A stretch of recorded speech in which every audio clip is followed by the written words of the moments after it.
John chapter 14 verse 12 says, "Most certainly I tell you, he who believes in me, the works that I do, he will do also, and he will do greater works than these, because I am going to my Father." Kaya, greater works. Panghawakan po natin yung sinabi ng Panginoon na, to them that believe, greater works they will do. Ano? Paano po magagawa natin yung greater works? We need to go deeper. Kinakailangan tayo po ay lumalim. Ano? Sa ating paglalim ay magiging malawak po ang ating maabot. Lalawak po ang paghahari ng Diyos. Greater works we will do. Because tayo po, habang tayo po'y lumalalim, lalong lalawak ang gawain ng Panginoon. At yan po ang tema, yan po ang ating makikita. Isa po sa ating makikita sa John 17. No? Turn with me sa Biblia po ninyo sa John chapter 17. Gawin po nyo ang inyong mga Biblia. Hindi po lamang ito patungkol sa prayer na sinasabi ni Jesus, pero napakahalaga na kanyang binanggit sa prayer niya. No? Jesus prayed for us, sa kanyang mga disciples, so that they will be able to do the greater works na sinabi niya sa John 14:12. So siya po'y nanalangin para po magawa po ng mga alagad yung sinabi niya sa John 14:12, yung pong greater works. At kinakailangan nilang lumalim sa mga sumusunod. Kinakailangan po nilang lumalim sa mga sumusunod. Una, kinakailangan po nating lumalim. Kung gusto po nating greater works we will do, ang ating pong magagawa para po sa kapurihan ng Diyos, kalwalhatian niya, kinakailangan po nating lumalim. Unang-una po, verse 4. Sa work, in our work. And that is the purpose, the mission that we have. Kung paano si Jesus, nagawa po niya, sabi po niya sa verse 4, John 17, doon na po tayo sa John chapter 17 mga kapatid. Paano po natin magagawa yung dakilang gawain? So sa verse 4 po ng John chapter 17, sabi po niya, I glorified thee on the earth, having accomplished the work. Having accomplished the work, sabi niya. Kausap niya nga which thou hast given me to do. So may binigay po ang Ama na work kay Jesus. At sabi niya, he's reporting, he's praying, he's talking to the Father. At sabi niya, having accomplished that work. Sa pasimula pa lang, nung likhain pong tao, kung babalikan po natin, meron pong work na binigay ang Diyos sa tao. Bakit tayo nasa lupa? Bakit tayo nabubuhay dito? Bawat isa po ay may work. Ang work po ay malawak. Hindi po ito your job lang, o your studies lang. Ang work po, it covers all. Ikaw man ay nasa bahay nyo, nanay ka. Ikaw may nasa eskwelahan, estudyante ka. Ikaw may nasa marketplace. Ikaw may namamasukan, nagtatrabaho. It covers all. Ikaw may nasa komunidad. Ano man ang iyong ginagawa at saan ka man gumagalaw, that covers the work na sinasabi ng Diyos. Mga kapatid. So wala pong separation ng sinasabing spiritual at secular na turo. We are not separating yung pong sinasabi na kapag ikaw ay nandoon sa eskwelahan, regular school, wala ka sa Bible school, hindi work ang ginagawa. No. Kapag ikaw ay nandoon sa bahay mo, nasa marketplace, nasa company na pinapasukan mo, nasa factory, saan man yan, ay hindi mo nagagawa ang pinagagawa. No. Kahit saan ka nandoon, pwede mong magawa yung work na sinasabi dito. It covers all. Saan po tayo naroon at ano man ang ating ginagalawan, ay yan po ang ating work. Sasabihin ng isa, Pastor, paano ako makakapag-work sa kaharian ng Diyos? At paano lalawak ang kanyang paghahari? Mag-glorify ang Ama, ang Panginoon Jesus. Kung ako'y nasa bahay lang, ako ang nagluluto, ako ang naglilinis, ako ang nag-aayos ng mga damit ng mga anak ko. Nasa bahay lang, doon lang umiinog ang buhay ko, Pastor. Kapatid, kahit nasa bahay ka lang, hindi ka makaalis-alis. You can do the works of God. Sa pamamagitan ng By praying. Sabihin mo sa katabi mo, manalangin ka. Baka meron po dito. Most of the time kayo nasa bahay. Nasa bahay. At sasabihin nyo, hindi naman ako makagawa niyang pinagagawa ng Panginoon. No. Napakahalaga po ng prayer. Ito po'y tinuro na ng Diyos noong lockdown, total lockdown, sa buong mundo. Noong nagkaroon ng total lockdown, may nagawa pa rin po tayo para sa kaharian ng Diyos at patuloy na lumawak ang kaharian ng Diyos, tuloy-tuloy at nag-glorify po ang Ama. That's the glory of God. Kapag lumalawak po ang teritoryo ng kaharian ng Diyos, that is the glory. The glory of the King, ang ibig sabihin, hindi po yung aso, hindi po yung usok, yung glory. Kasi minsan ganun po ang ating kaisipan yung may nagpapausok sa stage, may that's the glory. No. The glory of God, the glory of the King, ay kapag lumawak na ang kanyang teritoryo, ang pinagaharian. Kaya nga ang mga hari, ang mindset nila, nagko-conquer sila. Because that's their glory. The more territories they have, lalong lalawak ang kanilang glory. Ang kanilang ari-arian, ang kanilang nasasakupan, lalong lalawak. That's the mindset of the king. Ang mga kingdom-minded person, yan ang kanilang mindset dahil that's the glory ng isang hari, mga kapatid. So, ang glory of God, it's about sa paglawak ng kanyang kaharian, paghahari sa lupa. Siyempre, ang Diyos sa kanyang kaharian, kingdom of heaven, siyempre talagang kanya yun, mga kapatid. That's the glory of God. Pero here on earth, kinakailang lumawak pa ang paghahari ng Diyos. Kaya nga, pagdating ni Jesus, behold, sabi ni Jesus, the kingdom of God is at hand. Nung dumating siya, dumating na ang paghahari ng Diyos. So pinasimulan ng Panginoon, reclaiming kung ano ang sa Kanya, kung ano ang sa Diyos, i-reclaim niya. Kasi sa Kanya naman sa pasimula. Kaya lang, may nangyaring problema. Mga kapatid, nalaglag ang tao, naagaw yung paghahari sa lupa. May pumasok. So, i-reclaim ngayon. So we have the right. Nire-restore ng Panginoon ang authority, ang rights sa atin to reclaim kung ano ang sa atin, mga kapatid. So, kaya nga, that's the work. Si Jesus, nung naparito, hanggang doon sa cross ng Kalbaryo, namatay siya sa cross, mga kapatid, inaccomplish niya ang kanyang misyon. That's the work. At bawat sa atin, samantay na roon, we have the work to do for the expansion of the kingdom of God. No one can say to the Lord, sa pagdating ng panahon yon, Panginoon, kasi nagtrabaho lang ako sa ganito, nagtrabaho sa company ganito pa, Lord, wala akong magagawa sa kaharian mo. Mga kapatid, kahiya-hiya pag gano'n ang alibay mo kay Lord. Panginoon, kasi hindi po ako nagpastor, hindi po ako naging evangelist, hindi po ako naging apostles, kaya wala po akong nagawa sa kaharian. No! Hindi kailangang maging pastor. Hindi na kailangan maging apostle. Hindi na kailangan maging evangelist o Bible teacher para makagawa ka sa gawain na ng Diyos. Bakit? Pastor ba si Joseph? Si Daniel, pastor ba? Maraming tauhan sa Biblia, nagawa nila ang pinagagawa ng Diyos. Na-accomplish nilang kanilang task. Si Esther, si Hadassah, orphans. Dating Hadassah, mga kapatid, naging queen, naging reyna. Bakit siya iniangat ng Diyos na maging reyna? May purpose si Lord. She has the work to do. Meron siyang work na dapat gawin para i-save ang bayang Israel na gustong mawala sa balat ng lupa. Marami nagtangka na walain ang mga Hudyo, pero hindi sila nagtagumpay. Gusto ni Lord patuloy na umawak ang kanyang paghahari. Simula sa mga Hudyo, and then pumasok ang mga Hintil katulad natin. So gusto ni Lord lumawak ng lumawak, mga kapatid. And that's the work, mga kapatid. So saan ka man, nanay ka, o ikaw ay kahit anong ginagalawan mo, anong trabaho mo, mga kapatid, remember, you have a work to do. Meron kang misyon. And that's your purpose.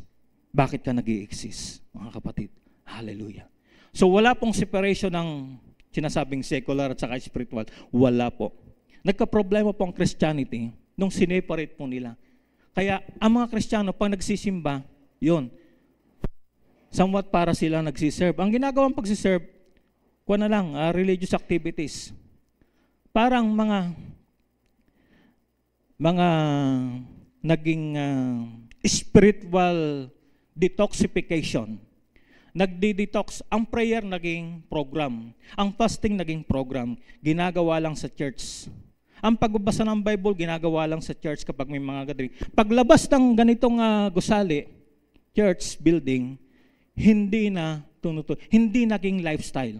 Nagka-problema po dahil sineparate po nila yung kanilang pamumuhay outside of the church building sa kanilang pamumuhay inside the church building. Now, ngayon po, nire-restore ni Lord. God is in the process of restoration. Mamulat tayo na ikaw may nasa loob ng gusaling ganito. Ang labanan nasa labas. Doon makikita kung ikaw talaga nakinig ka dito. Kung talagang tumimo sa puso mo ang salita ng Diyos, because ang pagbabasihan, the application outside. Pag-uwi mo sa bahay mo, pagpasok mo sa eskwelahan, pagpasok mo sa trabaho mo, pagpunta mo sa komunidad, kukuha ka ng community tax, kukuha ka ng clearance sa barangay, ikaw ba ay matamang sumusunod? Ikaw ba ay okay ka ba? Ang ibang pamumuhay, pagpunta mo sa mga offices, no? Pagpila mo sa pilahan ng TODA, ikaw ba ay okay? Di ka ba nanlalamang? Doon makikita. Ano? Doon makikita. Ang application ng ating pong natutunang truth ay sa labas. Ano? Knowing the truth is one thing, applying the truth is another thing. Kailangan pong hindi lang natin malaman ang katotohanan, dapat ating pong maisabuhay ang katotohanan ng ating nalaman. Doon po tayo mabibenepisyon, makikinabang, at doon po tayo lalalim. Kailangan lumalim po tayo when it comes to the work. Sa ating pong paggaba, are we doing our best sa work na ginagawa? Kasi ang ginagawa natin, sa kamang gumagawa, sa school, sa marketplace, sa komunidad, do your best because it's for the glory of God. Amen. Pag nakita nila, iba itong ko na to. Ay, kasi kuwan yan. Tagasunod ng Panginoon yan. Mahal niya si Lord, mananampalataya yan. Kasi born again yan. Ano? Naging sikat noon yung katagang born again, noong mga panahong yon, late 70s, early 80s, dahil nakita talaga, litaw na litaw, kapag sinabing born again, yung isang tao, mga kapatid, hindi lang siya nagpalit ng religion, hindi. Nabago ang buhay. Dating lasenggo yan. Ngayon, kahit buhusan mo ng alak yan, hindi yan iinom. Hindi lang siya nagpalit ng simbahan na pinapasukan, hindi lang siya nagpalit ng religion. Nabago ang buhay niya. Yung ebidensya na nabagong buhay, litaw. Tinubos siya ng Panginoon. So kinakailangan po, we need to go deeper. Lumalim po tayo. Kinakailangan tayo po'y lumalago. Sa ating paglalim, tayo po ay lalago. Kumusta po ang work nyo as a Christian, as a disciple of Christ? Kumusta po ang work? Ano pong level na ng work? Nagawa na ba nyo lahat? Hindi pa. Sino pong sasabi niyo, Pastor, nagawa ko na po ang lahat. Kasi, Lord, Pastor, walang pagbabago yung asawa ko, yung anak ko. Ginawa ko naman ang lahat Kapatid, hindi mo lang sinasabi mo, ginawa mo ng lahat? No. Si Jesus, na-accomplish niya. At sinabi niya, naganap na. It is finished. Nagawa na niya. Ang dapat niyang gawin na nasa loob. Pero tayo, nandito pa rin tayo, hindi pa tapos. Hindi mo pa nagagawa ang lahat. Don't tell me na, Pastor, nagawa ko na po ang lahat. Huwag mong ilagay sa kamay mo na sa pamamagitan mo mababago. Makikita po natin dito, gawin man natin ang ating gawain, ang ating bahagi. Hindi tayo ang babago ng buhay ng tao. Mga kapatid, malalaman po natin sino ang magbabago ng buhay nila. As we do our part, as we do that work, mission, yung purpose na binigay ng Diyos, kikilos po ang Diyos sa kanilang buhay. Hallelujah. Hindi po tayo ang magbabago ng buhay nila. Gawin lang po natin ang ating bahagi. Ano? So na-accomplish po ni Jesus ang kanyang work habang nasa lupa. Pinakilala niya ang Ama. Nung bumalik si Jesus, pinadala ang Holy Spirit. Sino naman ang ipakikilala natin sa mga tao? Si Jesus, pinakilala niya ang Father. Sinong ipakikilala natin? Mga kapatid, ipakilala natin si Jesus sa pamamagitan ng Holy Spirit. Kaya ang sinishare natin, it's about Jesus. Jesus. Kaya nga yung pangalan ng karatulan natin Mga kapatid, anong pangalan? Nakikita nyo ba? Jesus Christ. Amen. Yan pinakikilala. May makikita ba kayong pangalan ng tao dyan? Ng pastor, ng sino pa man, leaders? Wala po. Ang ipinakikilala po natin, saan man tayo pumunta, mga kapatid, ano bang venue, ano bang okasyon? Si Jesus. Pinakilala na Jesus ang Ama. Walang nakakita sa Ama, si Jesus lang. Kaya sabi niya, ako yun, nakakita. Kaya pinakikilala. Ang nakakita sa Kanya, ang nakakita sa akin, nakakita na sa Kanya. So dapat, habang pinakikilala natin si Jesus, as we do our work, dapat makita nila sa atin, sino? Sino pong dapat makita ng tao sa atin?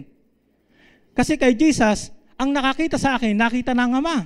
So sinong dapat makita sa atin kapag pinakilala natin si Jesus? Siya rin, mga kapatid. So yung Christ-likeness, Christ-like character, kaya yan po, yan ang goal natin. No? Tuloy-tuloy po yan. Kaya merong discipleship. Kaya meron pong small group, mga kapatid. Kasi yung Christ-likeness, kasi sa ganito po, hindi madadali yun. Sa mga iba't ibang event, gathering, hindi po madadali yun. Hindi madadali ng outing yun. Hindi po. Nakakatulong po yun sa ating bilang tao, para ma-meet naman yung pangailangan natin sa ibang mga bahagi. Pero yung malaliman, hindi po madidil po yun. Hindi po madadali yun. Hindi po matatagpo. And that is why we need tuloy-tuloy pong discipleship. At ang magandang venue po ng discipleship ay yung small group. Small group, mga kapatid. It can be one-on-one, one-on-two, one-on-three. Si Jesus, tingnan ninyo. Tingnan nyo si Jesus. May mga panahon kinakausap niya, 3 lang, mga kapatid. May panahon na talagang kinausap lang niya, pinagsabihan niya, 1 lang. May panahon na pinagsabihan niya, 2 lang. Pinagsabihan niya si Pedro, get behind me, Satan. Straight. One-on-one. Pinagsabihan niya yung magkapatid, si Juan at si Santiago. Nung sinabi ng magkapatid, Panginoon, ayaw po nilang maniwala. Shall we call fire from heaven para tupukin sila? Sabi ni Jesus, no. Yung 2 magkapatid na tinawag na sons of thunder, gustong tumawag ng apoy mula sa langit para yung mga taong matitigas ang ulo, tupukin na. So kinausap niya. And then, kasama po niya yung 3, si Pedro, si Juan, si Santiago. Sinasama po niya sa 1-on-3. And then, meron po siyang 12. So ang magandang setting po ng discipleship ay sa small group. Mahirap po pag large group, mga kapatid. Kaya napakahalaga po ng small group. Dapat once a week po, kayo po ay belong sa small group. Para maging malinaw po sa inyo, ano ba yung work, purpose ni Lord, mission na pinagagawa niya sa akin. Kasi si Jesus, na-accomplish niya ang kanyang work. Amen. Gusto rin po niya, ma-accomplish po natin. Kaya sinabi po niya dito, habang siya po'y nananalangin sa Ama, na tayo po sa ating kapanahonan, ma-accomplish po natin, mga kapatid. Yung po mga naunang mga Kristiyano, mga missionaries, na-accomplish po nila. Yung mga kilala po nating mga Batikan, internationally kilala po sila, na-accomplish po nila, nagawa po nila. Marami po tayong mababanggit na pangalan, mga missionaries, mga evangelists, mga preacher, nagawa po nila sa kanilang kapanahonan. Now, this is our time to do the works. At ang maganda po dito, greater works. Bakit po? Holy Spirit po, dumating na noon pa. Amen. Naipadala na po ang Holy Spirit, mga kapatid. Kaya siya po ang kumikilos. Hindi po siya subject sa time, space, and matter. Kaya kahit anong oras, anong lugar, saan man, nandun po ang Holy Spirit, pwede pong kumilos. Kapag isinishare po si Jesus, isinishare po ang gospel of the kingdom, kapag nandoon po yon, ang Holy Spirit nandoon kumikilos. Kaya malawak po, malawak po ang maaabot ng kaharian ng Diyos dahil ang Holy Spirit pinadala na, mga kapatid. Pero may bahagi po ang tayo. Meron po tayong bahagi. Ang empowerment, ang pagliligtas, ang pagbabago sa buhay ng tao ay sa Kanya nakasalalay. Pero tayo po yung gagamiting channel. Daluyan po tayo, mga kapatid. So, kumusta po ang work nyo? Nasa na po kayo sa work nyo? Sabihin mo sa akin, Pastor, wala po akong trabaho eh. Wala? Hindi. Maring sabihin mo, you don't have a job. No. Pero yung work, meron tiyak pinagagawa si Lord sa iyo. Kahit nandun ka lang sa loob ng bahay nyo. Ano? Kahit limitado lang ang galawan mo, dito ka lang sa isang barangay, o hindi ka nakakatawid sa ibang bayan. Katulad ng iba, ginagalugad nila ang iba't ibang mga bansa. Hindi, meron kang magagawa. Meron at meron. Because merong binigay si Lord na work. Hallelujah. Advantage pa rin po yung iba, mapalad po yung iba, na marami silang nakakahalubilo na pupuntahan. Ano? Kayo, may mapupuntahan kayo, hindi ko maaabot. Hindi ko napupuntahan. Pero kayo halos weekly nandoon. O di ka, iba sa inyo araw-araw. Kayo po ay araw-araw nasa pamilya nyo. Uuwi kayo sa bahay nyo. Ano? Hindi ko po kayang gawin yon na lagi akong pupunta sa inyo. Kaya, kung ano mang pinagagawa ni Lord sa loob ng tahanan nyo, gagamitin po kayo ng Panginoon doon. Amen. Gagamitin po kayo. Because God is in the business of restoring family. Nire-restore po niya. Sa work na ito, na pinagagawa ng Diyos, nire-restore po niya ang bawat pamilya. Ano? Hindi po mawawala yan dahil sa pasimula pa lamang, nilatag na po ng Diyos yan. Nilatag na po niya ang work na yan, mga kapatid. So pangalawa, saan pa tayo dapat lumalim para maging greater ang works natin? Para lumawak ang gawain. Not only sa work, mga kapatid, tayo kinakailangang lumalim when it comes to the word, salita. Salita ng Diyos. Verse 6, 8, 14, and 17. Kinakailangan po nating lumalim sa kanyang salita. Go deeper in your work. Do your best. Huwag kang stagnant. Kailangan mag-excel tayo. Go deeper when it comes to the word. Kaya sabi doon sa verse 6, I have manifested thy name unto the men which thou gavest me out of the world. Thine they were, and thou gavest them me, and they have kept thy word. So, iningatan nila ang salita ng Diyos. Sa verse 8, mayroon pa po yan. Sa verse 14, verse 17. So, napakahalaga po. We need to go deeper. Kinakailangan nating lumalim para lumawak po ang paghahari ng Diyos. Lumawak po ang ating mararating. Ano, mga kapatid? Kinakailangan nating lumalim when it comes to the word, sa salita ng Diyos. Hallelujah. So, ito po ngayon, matindi po ang labanan dito ngayon when it comes to the word. Kasi marami po ngayon hindi na nagbabasa ng Bible. Ano? Marami po, hindi na po nagbabasa ng Biblia. Mga kapatid. At kung may nagbabasa man, kulang po sa meditation.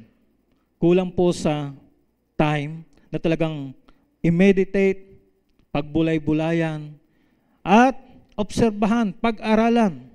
Mga kapatid, maunawaan. Nang sa ganon, ito ay maisabuhay. So kulang po ang binibigay na oras kasi karamihan ngayon instant po ngayon, isang pindot lang. So nakabasa na ng isang verse, okay na. So hindi na po mini-meditate, mga kapatid. So kinakailangan tayo po lumalim sa salita ng Diyos. Because sanctification, sabi sa verse 17, without the word of God, hindi po we cannot be born again without the word of God. Wala pong pananampalataya. Ang pananampalataya, Romans 10:17, ay nagmumula sa pakikinig at pakikinig ng... So without the word of God, we cannot be born again. Sabi po ni Pedro. Ang sabi naman ni Paul, ang pananampalataya na nagmumula sa pakikinig at pakikinig ng salita. Sabi naman ni John sa chapter 6, sabi ni Jesus, the words I am speaking unto you is spirit and they are life. Flesh counts for nothing. No, mga kapatid. So yung salita na sinasalita niya, nung siya nandito sa lupa, ay spirit at buhay ito. May buhay, mga kapatid. So napakahalaga ng salita ng Diyos. Hindi ka maboborn again, hindi ka magkakaroon ng pananampalataya, hindi sisipol ang pananampalataya sa iyo kung wala ang salita ng Diyos. At hindi ka makakagawa ng pinagagawa niya kung wala ang salita ng Diyos. Hindi ka masasanctify. Mananatili ka doon sa pamumuhay sa karumihan. The Word of God will sanctify us. Kasi hihinto tayo sa pagkakasala. Sa pamumuhay sa karumihan because of the Word of God. At nandyan ang banal na Espiritu upang i-convict tayo, mga kapatid. So sa verse 17, because of the truth of the Word of God, it will sanctify us. Lilinisin tayo. Lilinisin tayo. Hihinto at hihinto ka sa pagkakasala, sa paggawa ng karumihan, ng kasalanan. Because of the Word of God. Kumusta po kayo? Nasang level na po kayo sa Word? When it comes to the Word, doon sa manababasa mong salita ng Diyos, meron ka na bang naisasabuhay? Ano yung mga naisasabuhay mo doon? Sa mga nabasa mo, napakinggan mo na salita ng Diyos. Kaya naman ang buhay mo ay patuloy na nababago, nalilinis. Nasasanctify ka because of the Word of God. Ang Word of God ay parang tubig. Nililinis po tayo. Ano? Kapag ikaw ay narumihan, maghuhugas ka, kailangan mo ng tubig. It's like a water. Sinabi rin po ni Jesus yan. Ano? Kaya nga, living water. Living water. Sa katunayan, ang sabi po ni John do sa verse 1, ng John chapter 1, ano? In the beginning was the Word, and the Word was with God, and the Word was God. Who is the Word na nandoon? Sa verse 14, malalaman natin sino yun. And the Word became flesh and dwelt among us. We behold His glory. No? So yan. It's about Jesus, the only begotten of the Father. Sa verse 1, sa pasimula ay ang salita, at ang salita ay sumasa Diyos, ang salita ay Diyos, mga kapatid. So, kung ikaw ay nananampalataya kay Jesus, hindi pwedeng hindi mo pag-uukulan ng pasin, bibigyan ng importansya ang salita ng Diyos, mga kapatid. So, yun po yun. Amen. So, kung gusto po nyo na magkaroon po ng impact talagang ang buhay ninyo, mga kapatid, ay mas sanctified, we need the Word of God. Again and again, mariremind po tayo. Pag binasa po natin, para tayong nananalamin, makikita po natin yung dumi sa mukha natin. Pag hindi tayo nagbabasa ng salita ng Diyos, ang makikita lang natin, dumi ng kapwa natin. Nagiging mapanuri tayo, judgmental tayo, ano? So lagi tayong namumuna sa kapwa natin. Kasi nakikita natin yung dumi nila. Pero hindi natin nakikita ang dumi natin kasi hindi tayo nananalamin. Why not lagi kang manalamin sa salita ng Diyos? Ipakikita sa iyo ng Diyos kung anong mga dapat natanggalin sa iyo. Anong dapat linisin sa atin. Ano? Kaya marami pong tao ang nakikita lang yung dumi ng kapwa. Yung maling pamumuhay ng kapwa. Pero yung pansariling mali, kakulangan, hindi nakikita. Kasi hindi po nananalamin. Kinakailangan po tayong manalamin palagi. Di ba? Ilang beses po kayo nananalamin nung mirror talaga, no? Ilang beses kayo? Ay ba dito, araw-araw, hindi lang isang beses sa isang araw, di ba? Bago kayo pumunta dito sa church, ngayon ay linggo, ilang beses kayong nanalamin habang kayo nagbibihis, di ba? Ang iba sa inyo, sa kwarto may salamin. Paglabas sa living area, may salamin. Pagpunta sa kusina, may salamin. Pagpunta sa CR, may salamin. Kahit saan pumunta, may salamin. Kaganda kung ganon, na ang Biblia, kahit saan pumunta, nandoon ang Biblia. Amen? Dala-dala mo ang salita ng Diyos, lumalakad ka sa katotohanan. Di ba? Lagi kang aware. Ay, may kon pala ko dito. Ay, nalusaw na pala yung kon ko. Nilagay ko. Ay, hindi na pala maganda yung lipstick ko. Ay, ganyan. Kasi kahit saan ka pumunta, may nakikita kang salamin. Di ba nagiging aware ka kung anong dapat ayusin mo sa sarili mo? Kaganda kung yan ay ang salita ng Diyos. Laging nandyan. Di ba? Mahaayos talaga ang buhay natin. Mga kapatid, hallelujah. Kailangan nating manalamin. Kailangan po. So, nasa na po kayo when it comes to the Word? Kaya wag po kayong magsasawa. Cell group, may Word of God. Kanina umatin ako ng linggong umaga, umatin ako, may Word of God na doon na. May training pa, Word of God na naman. Huwag kayong magsasawa. Huwag kayong magsasawa. Ganun talaga para maging ganado tayo sa salita ng Diyos. Palagi natin itong nasa hapag. Paano mo tuturuan ang iyong anak na kumain ng gulay? Hayinan mo ng hotdog? Ano dapat ang iahain mo sa anak mo para kumain siya ng gulay? Ano lagi dapat ang nasa hapag? Ano dapat lagi nandoon? Tuturuan mo kumain ng gulay eh. Ilalagay mo doon, laging litson? Hindi, laging nandyan, may gulay. Hindi mawawala ang gulay. Bakit? Gusto mo siyang kumain ng gulay at maging ganado na sa gulay. Darating ang panahon, hahanap-hanapin na niya ang gulay. Di ba? Kasi laging nandyan ang gulay. Pero kung laging ilalagay mo dyan hotdog, abay, mahirap pa kainin ng gulay yan. May mga ibang mga kabataan, kahit nga yung medyo may edad na, ayaw kumain ng gulay eh. Hindi po nasanay eh. Kaya dapat masanay tayo lagi, araw-araw, laging nasa hapag, salita ng Diyos. Amen. Gaganahan ka. The more na ito ay binabasa mo, minemeditate mo, gaganahan ka lalo. Hallelujah. Marami kang makikita. Maraming ituturo ang Panginoon sa iyo. May excite ka. Pananabikan mo ito kasi palagi nandyan. Pero once a month lang kayong magbasa ng Bible. Dating pa mawala na kayong gana. Once a year na lang. Dating panahon, ayaw mo na. Nawala na ganan mo. May iba po, nawala na po ang gana. Ayaw na rin mag-cell group. Kasi hindi sila umati ng isang buwan. No? So hindi pa po nabibuild sa kanila yung kanilang pagkauhaw, pagkagutom. Kinakailangan magkaroon po ng uhaw at gutom po sa salita ng Diyos. Na kung wala ito, mamamatay tayo. Yun po dapat. Yun po dapat. Ganun po tayo dapat. Kasi buhay ang dulot nito sa atin. Kalakasan ang dulot nito sa akin. Hallelujah. So we need to go deeper when it comes to the word. Pangatlo, mga kapatid, kinakailangan lumalim po ang ating pagkaunawa patungkol sa mundo, the world. Ang dami pong beses na binanggit po yung world, yung mundo dito. Ang dami po.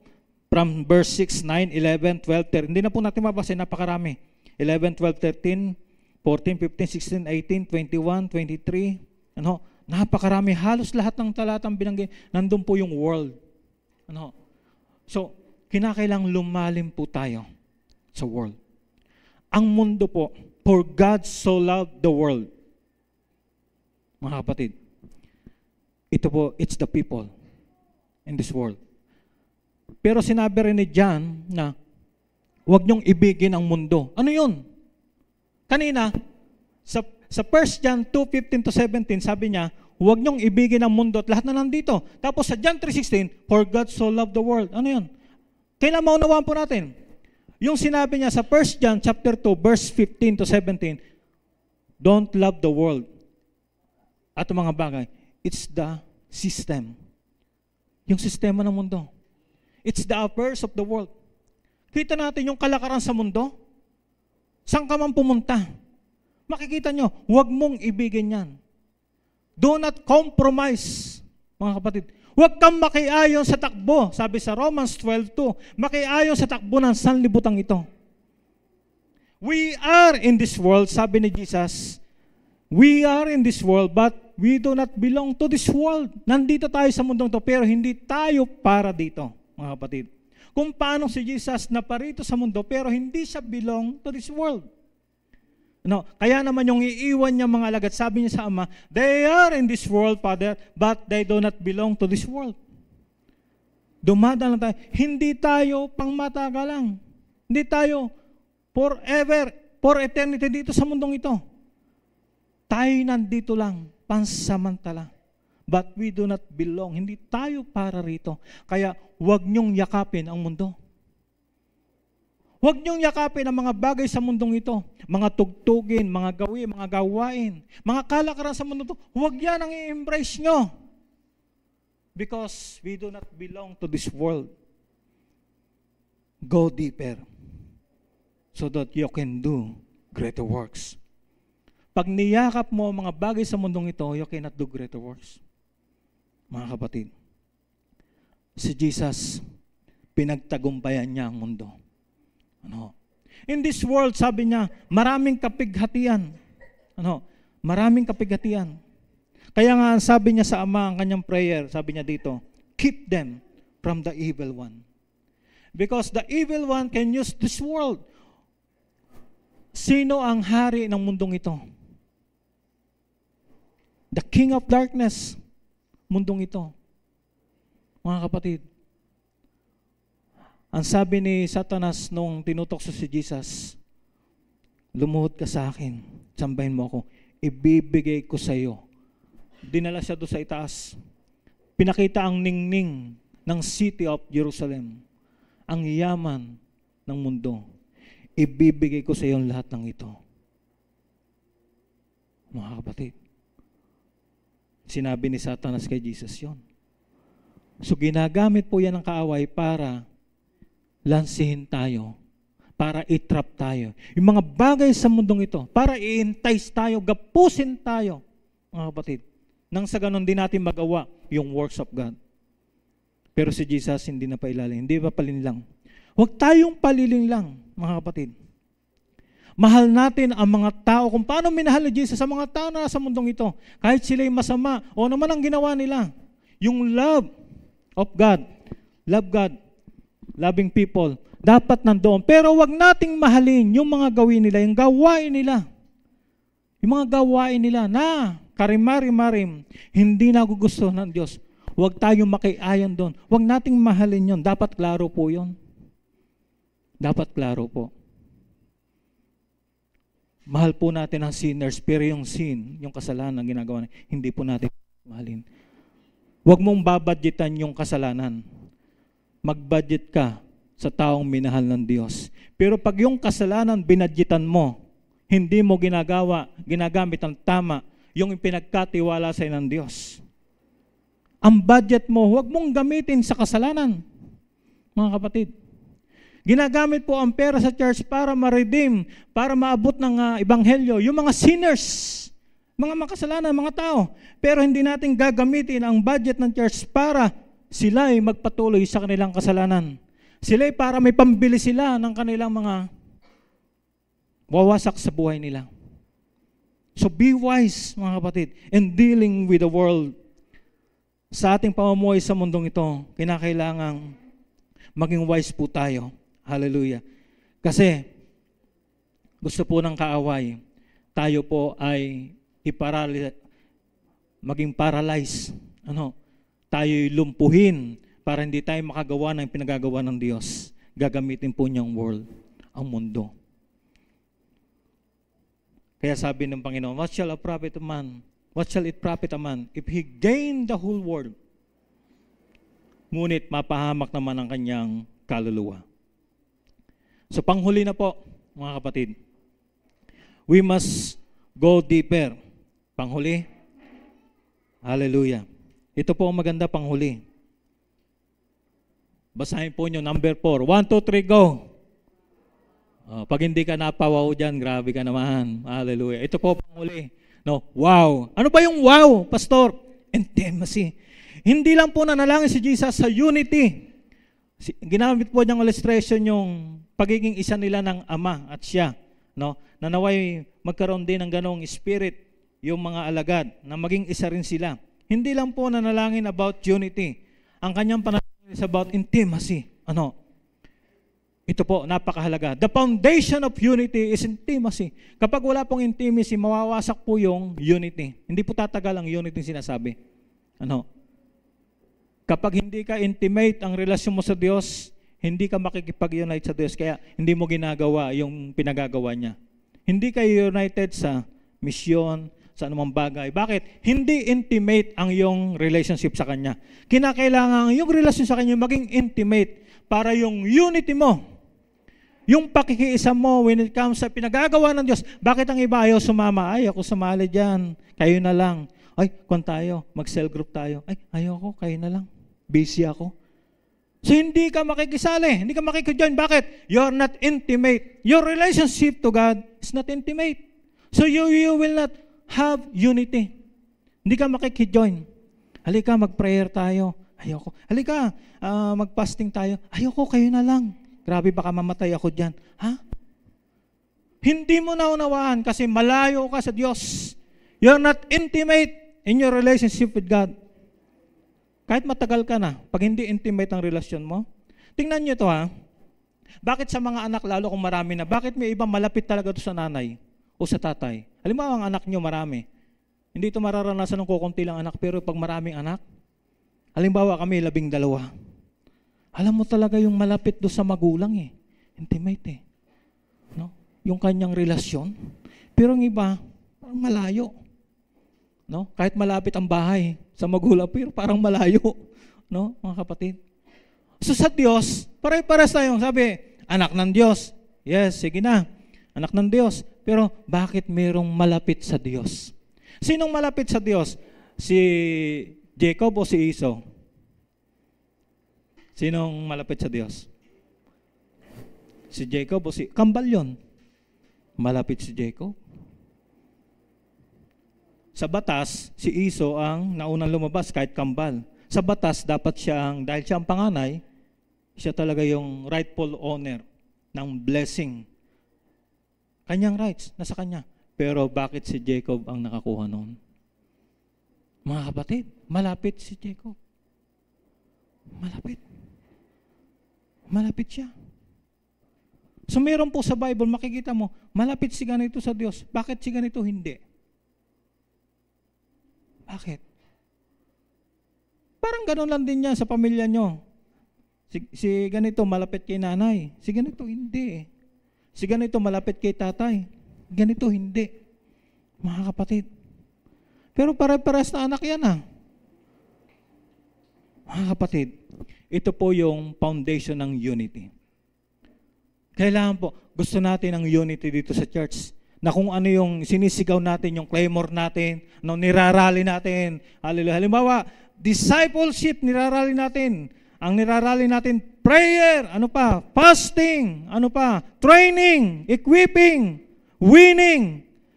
Pag sinigaw natin yon, kapag tayo po, malapit tayo sa Diyos, may intimate relationship tayo, sama kami dyan! Pero pag malayo po sa Diyos, kayo na lang.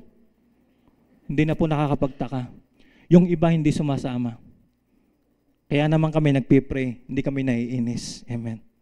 Kasi depende po yan sa level ng inyong relasyon sa Diyos. Amen. Sa giving, ganun din sa giving. Mamaya-maya may mag-i-exhort tayo dito. Sa giving, our finances. Kung gaano ka kalapit sa Diyos, ganun din. Litaw din sa iyong giving. Madali po yun. Kitang-kita yun. Ano? Kitang-kita ng Diyos, kitang-kita mo yun sa sarili mo. Ano? So ito po yung wow. Verse 13, yung sinabi ni Jesus, fullness of joy. Take note on this, mga kapatid. It's not the happy people who are thankful, but it's the thankful people who are happy. Tama. Hindi ibig sabihin na yung masasayang tao, mapagpasalamat yon. Alam ba nyo, ang mapagpasalamat na tao, siya yung masaya. Pero kahit masaya yung mga tao, hindi ibig sabihin, garantiya na sila ay mapagpasalamat. Kung gusto mong ikaw ay masaya, kung gusto mong yung joy mo ay marating yung kasakdalan, maging mapagpasalamat ka sa Diyos. Amen. Sa lahat ng pagkakataon, kaya in everything gave thanks, sabi nga. Because you will be happy. Pero kahit yung ibang tao masaya, dahil may natatanggap silang ganito, hindi sila nagpapasalamat. Binigyan mo ng ganito, hindi nagpasalamat. Nakatanggap ng ganito, hindi nagpasalamat. They are not happy. May inis yun. They are not happy. Pero ikaw, kahit wala kang natatanggap, mga kapatid, pero pinakadakilang bagay ang pinagkaloob ng Diyos. Bakit di ka magpapasalamat? Because of the cross. Not the cross, the power of the cross. Ano ba yun? The power of redemption. Yung kapangyarihan ng pagtubos, mga kapatid, yung tinubos tayo ng Diyos. We must be thankful because of that. Our redemption, pagtubos sa atin. We must be thankful dahil tayo'y niligtas ng Diyos because of that salvation. Gift of life, gift of salvation. We must be thankful, mga kapatid. Kinakailangan tayo po'y mapagpasalamat. This is the wow. This is the wow. Hindi yung dahil marami kang natanggap. No. This is the wow. Dahil sabi ng Panginoon, sa kanyang kamatayan sa cross, pinagkaloob na niya ang lahat. That's wow. Lahat, physical, emotional, psychological, spiritual, everything. The whole package. Nung siya'y namatay sa cross, mga kapatid, yung pinakamahirap nga, nagawa niya. Yung bang madadali. So bakit hindi ka mapapawaw? Hindi ka ba dapat magpasalamat? This is the wow. Ito po yung wow. Kaya sabi ng Panginoon sa verse 24, Father, I desire that they also, whom you have given me, be with me. Whom you have given me, be with me where I am, that they may see my glory. They may see my glory, which you have given me, for you love me before the foundation of the world. Hindi maunawaan ng mga tao, bakit napabayaan ng Diyos? Kung totoong Diyos si Jesus, bakit namatay sa cross? Bakit siya nagdusa? Hindi nila maunawaan. Pero nananaig ang love of God. It is because of the great love of God. Kaya namatay ang Panginoon Jesus. Hindi nila maunawaan. Bakit namatay? Bakit pinabayaan ng Ama? At sinabi pa na Jesus, why the house forsake me? Bakit mo ko pinabayaan? Hindi nila maunawaan. Because it is the great love of God. Because of the great love of God. That's the very foundation. For you love me before the foundation of the world. And this is the wow. Ito po ang wow. The great love of God before the foundation of the world. Hindi ka pa sinisilang. Ang pundasyon is the love of God. Bakit namatay si Jesus sa cross? Na nang tayo makasalanan pa, siya ay namatay para sa atin. That's the glory. Because sa cross, mayroong redemption, may pagtubos. Kaya yung glory, that they may see, dapat makita mo yung glory. Sabi niya, that they may see my glory. There's glory. Dahil because of the cross, the power of redemption, lumawak.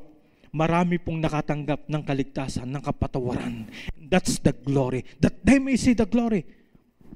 Alam mo ba, kahit may pagtitiis ka, nahihirapan ka, halimbawa, nagsishare ka, nagsisell group ka, sinisharean mo nanay mo, tatay mo, kapatid, anak mo, mga kilala mo, nahihirapan ka, hindi ka nila maunawan. Alam mo ba, dapat makita mo ang glory. Because darating ang panahon, hindi mababaliwala ang ginagawa mo. That they may see my glory.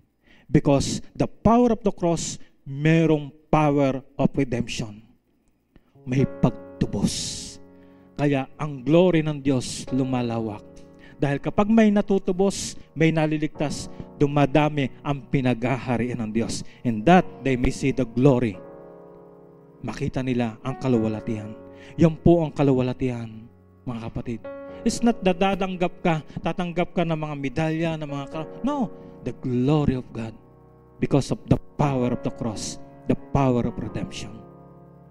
That's the glory of God. Maraming maliligtas. Kasi po, tayo, gusto ni Jesus, makita natin yung glory. Beyond the cross, mayroong glory. Because of the power of the cross, the power of redemption, nandiyan po, naipagkaloob po ang forgiveness, ang paghuhugas ng mga kasalanan. Marami pong maliligtas, mababago ang buhay. Marami pong manunumbalik sa Diyos. And that's the glory.